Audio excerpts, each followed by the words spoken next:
département de Normandie pour cette occasion et pour accueillir Ariane Chemin.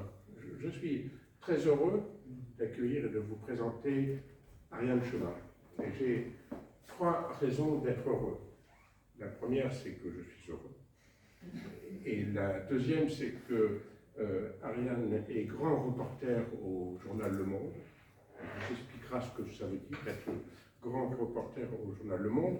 Et la vraie raison de sa présence ici est qu'elle a commis un très beau livre sur Milan Kundera.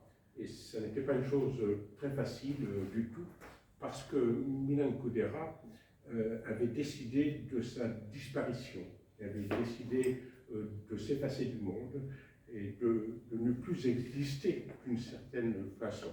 Donc il y avait le défi d'écrire sur un écrivain, ce qui n'est pas une chose très facile en soi, et le deuxième défi, c'était écrire sur quelqu'un qui ne voulait pas se prêter à l'exercice de « on fait des commentaires sur moi ». Voilà, Ariane, je n'oublie rien, je pense. Ah oui, si, Ariane est née un 7 mai. Voilà. Et vous verrez plus tard le lien avec Milan Kundera. Voilà.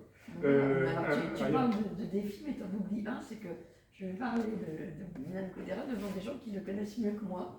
Puisqu'on a ici une éminente traductrice de Milan Kundera, des spécialistes de l'Europe centrale qui connaissent ses écrits sur le sujet. Donc, voilà, donc j'espère que je vais réussir quand même à vous intéresser. Alors moi, je suis pas du tout une spécialiste de Kundera. Je suis d'abord reporter, et donc comme reporter, je fais des enquêtes, et parfois je fais des enquêtes sur des écrivains, parce que ça me passionne. Et donc j'ai fait cette enquête sur Milan Kundera, d'abord dans le journal Le Monde, et puis après je l'ai un peu augmenté, et c'est devenu un petit livre, et puis ça m'est arrivé de faire des enquêtes sur d'autres personnes qui étaient moins simples, comme Michel Houellebecq ou d'autres écrivains. Et Milan Kundera, effectivement, c'était une gageure, puisqu'il avait décidé de s'effacer de toute vie publique depuis 1984 déjà.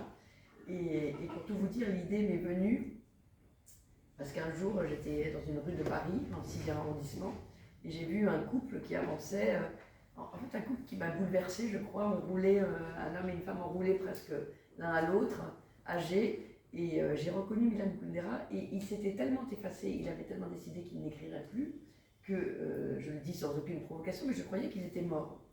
Et je l'ai vu devant moi presque comme un fantôme, et je me suis dit, mais c'est incroyable, et j'ai eu immédiatement l'envie de me lancer dans un portrait de lui, plus dans une enquête, parce que je me suis dit quand même, je me souviens de ma réflexion sur le trottoir, je me suis dit, cet homme a traversé 2 siècles, il est né en 1919, donc il a connu la naissance de la Tchécoslovaquie, puis la Seconde Guerre mondiale, puis l'invasion soviétique,